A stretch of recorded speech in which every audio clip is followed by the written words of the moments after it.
Hello everyone, I hope you enjoyed our video a few days ago now, and thanks a lot for the questions.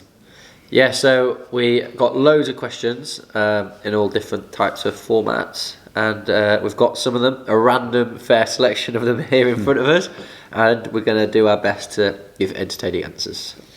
So, what we get asked a lot from Edwin here, both going for the 2020 Olympics, what about the WTS series in 2019? Yeah, for me, my main aim in the next couple of years is to go for the 2020 Olympics and try and medal again in Tokyo. And to do that, I have to really race the World Series in 2019 to qualify for the Olympics. There's a couple of important races next year, and they're in the World Series, and that'll allow me to go to the Olympics in 2020. And Alistair hates getting asked that question, so you can answer next. Yeah, I'm still not too sure. I think I'm 50-50 decided between basically committing to the next Olympics or focusing on Ironman. But yeah, I've only really got a few more months to make that decision, so it's nearly crunch time. So maybe come back to us in a few months on that one. Yeah.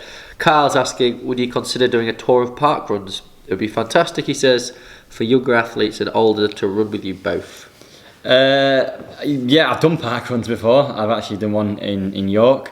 I held the fastest time in York for a while and I got beaten. But a tour of them, probably not at the moment. Saturday morning sessions are very, very important, so maybe in the future, but yeah, not at the moment. It's the kind of thing I'd love to do when I'm retired, I think. Might be a few years yet, but yeah, I'd love to be out there, be able to just do sport for fun, and yeah, parkrun sounds to fit the bill. We've got one from Oscar here. Jonny, do you plan on joining Alistair in the 70.3 or just focus solely on Tokyo? For me, I'd like to do a couple of 70.3s next year if they fit in. But you're scared of racing me, obviously. I've raced Alistair non-drafting once before and I beat him, so he's scared of me turning up to 70.3. I'm going to focus as much as I can on the World Series racing to try and qualify for the Olympics. But if a 70.3 fits in, I'll give it a go. The World Champs is on an awesome course, so hopefully we'll see. And he also asked me, when will we see you in Kona? We all need to see you, Gomez and Friedino there in peak form. I think it'd be a great race to watch. It can be quite hard to do.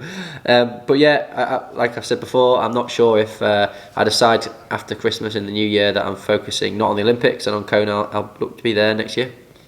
And Alistair said it in our last video that when you're racing a 70.3 race, you can't eat too much sugar. So someone asked, do you mean you need to get as much in the body as much in as the body can absorb, or do you mean you should limit the amount and not overload the body?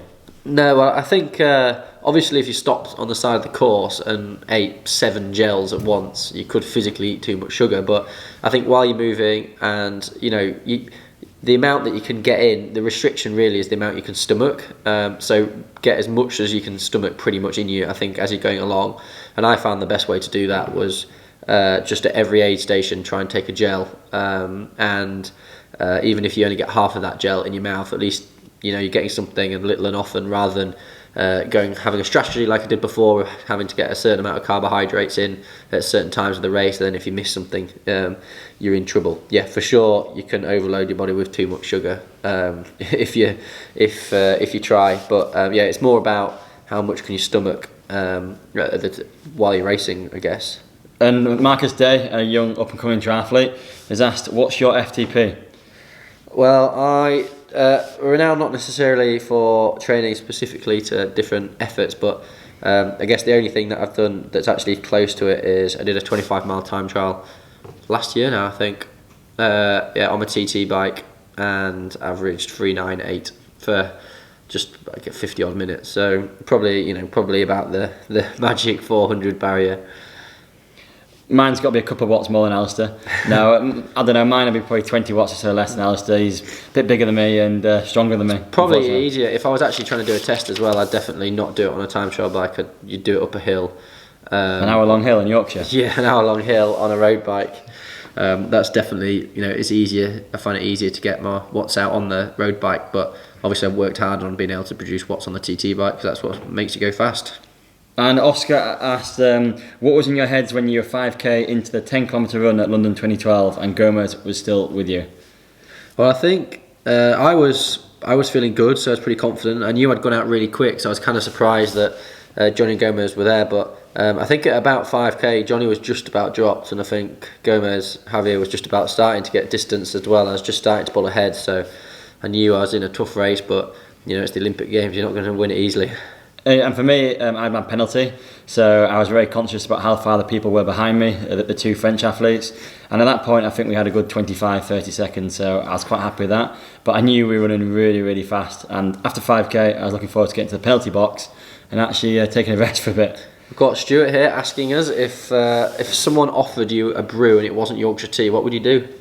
Refused to drink it. I don't even know there are other teas, to be honest. Are there other teas out there other than Yorkshire tea? Not worth drinking anyway. Pond water. That's what we call other teas.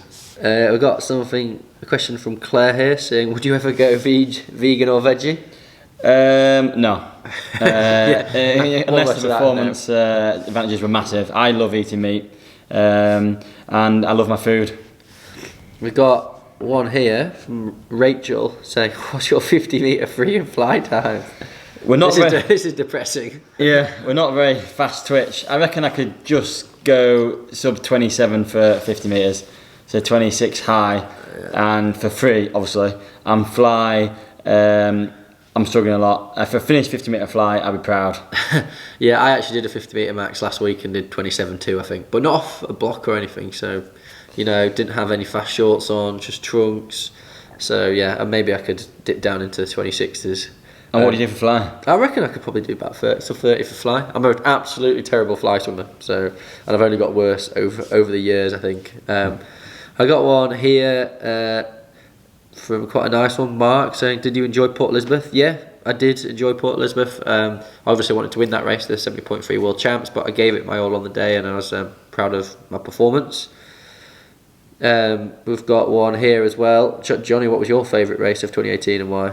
My favourite race of 2018 was the Super League, actually. I really enjoyed racing all formats of the Super League. Mallorca was a great course, and I really enjoyed that battle on the final race, the final day of the season, so that was my favourite one. And I think we'll finish off with a nice, soft, cuddly, feely one, and this is, are you guys close and has Try brought you closer together? Yeah, I think we are close. We spend a lot of time together and we get on pretty well. We're physically pretty close right now. And I think triathlon actually has brought us together closer. When we're going through tough times or good times, I think that has brought us close together. I used to live with Alistair, so I moved out of his house 6 years ago now. And I think that's actually been good because it means we've not been living with each other too much and being on top of each other all the time. So yeah, we are very close. And yeah, I think it's actually hard to say. We both started doing triathlon when we were 8 years old or something, and I think it's almost impossible to say what our relationship would be like without sport. So yeah, I think at times it's pushed us apart and times it's brought us together, but yeah, we're here now and we're doing all right. We're both sat next to each other, so we haven't fallen out yet. Yeah, can't be too bad. But thank you very much for your questions, and if you've got any other questions, let us know. And any other ideas for videos you'd like to see. See you later, thank you.